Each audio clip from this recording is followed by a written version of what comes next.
சூழ்நிலையை முக்கியத்துவத்தை உணர்த்தக்கூடிய ஆய்வுகள். மனித வளர்ச்சியில் சூழ்நிலை மிக முக்கிய பங்கு வகிக்கிறது என்று ஸ்கோடாக் குறிப்பிட்டார்.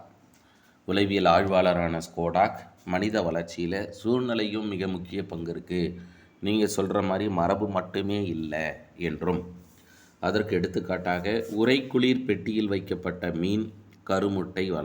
மீனினுடைய கருமுட்டை வளர்ந்து நடுபாகத்தில் ஒரே கண்ணோடு கூடிய மீனாக உருவானது. எடுத்துக்காட்டாக பாருங்கள், பொதுவாக மீனுக்கு 2 கண்கள் உண்டு. ஆனால் மீனினுடைய சூழலை மாற்றுறாங்க. என்ன மாற்றப்பட்டது? உறைக்குளிர் பெட்டியில் வைக்கப்பட்டு வளர்க்கப்பட்டதால் அந்த சூழ்நிலை என்ன பண்ணியிருக்கு அப்படின்னா அந்த மரபை மாற்றி அமைக்கிருக்கு. இதே போன்று ஆர்டிக் துருவ பிரதேச முயல்கள் இருட்டறையில் வளர்க்கப்படும் போது அவற்றின் வெள்ளை நிற முடிகள் கொண்ட தோல் கருமையாக மாறத் தொடங்குகிறது. அதுக்கடுத்து கலிஃபோர்னியா, இது அமெரிக்காவில் இருக்கக்கூடிய ஒரு மாகாணம். அங்கே இருக்கக்கூடிய கடற்கரையோரம் பல தலைமுறைகளாக வளர்ந்து வரும் சீனர்கள் தங்களுக்கிடையே மட்டும் திருமண உறவு கொண்டு வாழ்ந்த போதிலும் சீனர்களுக்குள்ளாரையே திருமணம் செய்து கொண்டாங்க. அமெரிக்கர்களுக்கிடையே திருமணம் செய்து கொள்ளலை. ஆனால் சராசரி உயரம் சீனாவில் வாழும் சீனர்களின் சராசரி உயரத்தை விட அதிகமாக காணப்பட்டது. பொதுவாக சீனர்கள் ஷார்ட்டாக இருப்பாங்க அப்படின்னு சொல்கிறோமா, சைனீஸ் பீப்புளு. இவர்கள் புலம் பெயர்ந்துட்டாங்க, மைக்ரேட் ஆனாங்க, இல்லை இடம்பெயரப்பட்டது. இடம்பெயர்ந்து போன பிறகு அமெரிக்காவுக்கு போயிட்டாங்க. ஆனால் அமெரிக்காவில் இவர்களுக்கிடையே தான் திருமணம் நடந்தது, குழந்தைகள் பெறப்பட்டது. ஆனால் இருந்தாலும் இவர்கள் இதுவே சைனாவில் இருந்தால் குள்ளமாகவும் கலிஃபோர்னியாவுக்கு போனதால் அடுத்த தலைமுறைகள் சற்று உயரம் அதிகரித்ததை ஆய்வு மெய்ப்பிச்சது சார்.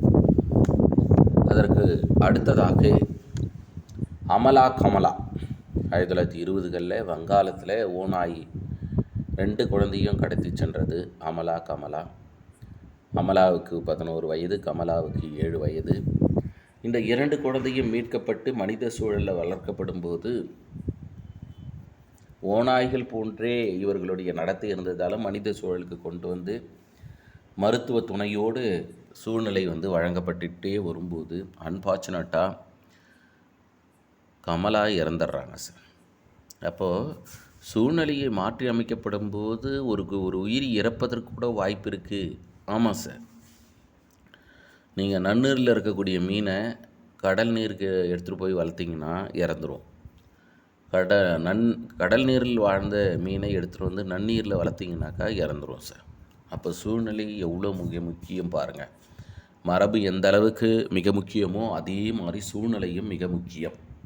ஆனால் தான் காற்றோட்டமான வகுப்பறை, காலை மதிய உணவு வழங்கிறது, இதெல்லாம் ஏன் இந்த திட்டம் கொண்டு வரப்பட்டது அப்படின்னா இதுதான் காரணம். அடுத்து வாட்சன் என்ன சொல்கிறாருன்னா, என்னிடம் உடல் நலமுள்ள சில குழந்தைகளை ஒப்படையுங்கள், எத்தன்மை உள்ளவராக அவர்கள் வளர வேண்டும் என்று முன்கூட்டியே சொல்லிவிடுங்கள். இக்குழந்தைகளின் மரபு நிலை பற்றி எனக்கு சற்றும் கவலை இல்லை. ஏன் இது மரபுன்னாங்கல்ல, அவங்களுக்கு எதிரான கருத்து இவர் சொல்கிறார். சூழ்நிலை உதவி கொண்டு பேரறிஞர்களாகவோ பெரும் குற்றவாளிகளாகவோ உருவாக்கும்படி செய்து காட்டுகிறேன் என்று சூளுரைத்தார். உண்மைதான் இல்லை, மரபு எப்படி இருந்தாலும் சூழ்நிலையை மாற்றி அமைத்தோம் என்றால் குழந்தையினுடைய வளர்ச்சி மற்றும் மேம்பாடு அதிகரிக்கும் என்றும்.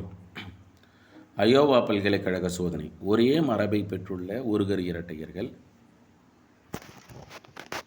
ஒருவருக்கு நர்சரி பள்ளி கல்வி அளிக்கப்பட்டது, மற்றொரு குழந்தைக்கு அவ்வித பயிற்சி எதுவும் அளிக்கப்படாத போது பயிற்சி பெற்ற குழந்தை கல்வி அடைவில் தேர்ச்சி பெற்றிருந்தது கண்டறியப்பட்டது. நர்சரினாக்கா அந்த முன்பருவ கல்வி. அதற்கடுத்ததாக குறவர் இன குழந்தைகளின் மீது நடத்தப்பட்ட சோதனையின் மூலம் நுண்ணறிவுக்கும்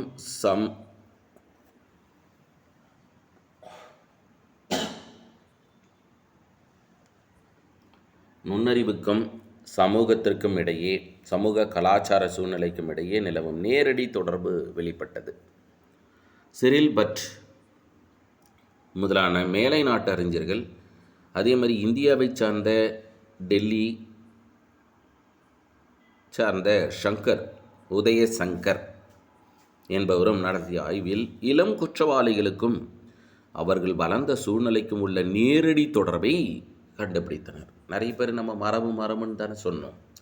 ஆனால் இவர்களுடைய ஆய்வில் சமூக கலாச்சார பின்னணிகள், ஒருவர் நல்லவராவதும் தீயவராவதும் அவருடைய அன்னை வளர்ப்பதிலே அல்ல, அது நாம் ஏற்றுக்கொண்டு தான் ஆக வேண்டும். அதேமாதிரி ராமுவினுடைய கதையில் கூட ராமு என்ற பையன் ஓநாயால் எடுத்து செல்லப்பட்டதின் விளைவாக ஓநாய் மாதிரியே செல்லுதல், ஓநாய் மாதிரியே சாப்பிடுதல், ஓநாய் போலேயே சுத்தம் செய்தல்.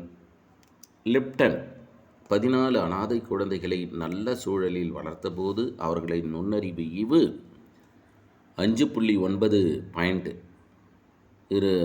மாறி இருந்ததாகவும், அதில் நியூமன், ஃப்ரீமன், ஹெலிஞ்சர் ஒருகர் இரட்டையரில் 19 ஜோடி கருவில் அவருக்கு என்ன ஆய்வோ அதே போல் 5.9% வேறுபட்டு இருந்தது. கோடெக்ஸ் அனாலிசிஸ் அனாதை குழந்தைகளை பற்றி ஆய்வை மேற்கொண்டது கோடெக்ஸ். அடுத்து காண்டல் ஆராய்ச்சி, ஐரோப்பாவில் 500 அறிவியல் அறிஞர்களை ஆராய்ச்சி செய்து சூழ்நிலையே அறிவியல் அறிஞர்களை உருவாக்குவதில் மிக முக்கிய பங்கு வகிக்கிறது என்பதை குறிப்பிட்டார். அடுத்து ஒருகரி இரட்டையர்களை ஒரே சூழலில் இருக்கும்போது நுண்ணறிவு ஈவு 0.87 என்றும், ஒருகரி இரட்டையர்களை வெவ்வேறு சூழ்நிலையில் வளர்த்தோம் அப்படின்னா 0.7. அப்போது வெவ்வேறு சூழ்நிலையில் வளர்த்தாலும் மரபு அப்படின்னு சொல்லப்படும் போது அங்கேயும் 0.87 தான் வந்திருக்கணும், கரெக்டாக? ஆனால் நமக்கு சூழல் மாற்றப்படும் போது இருவருக்கும் இடையே இருக்கக்கூடிய இன்டெலிஜென்ட் கொஷன் நுண்ணறிவு ஈவு வேறுபடுது. சம வயதுள்ள எந்த வகையிலும் உறவில்லாத குழந்தைகளை ஒரே சூழலில் வளர்க்கும்போது நுண்ணறிவு ஈவு 0.25. சம வயதுள்ள எந்த வகையிலும் உறவில்லாத குழந்தைகளுக்கு வெவ்வேறு சூழ்நிலையில் வளர்க்கப்படும் போது நுண்ணறிவு ஈவு R=0, உறவு இல்லை என்றால். ஆனால் மனித வளர்ச்சி என்பது மரபு காரணி மற்றும் சூழ்நிலை காரணி.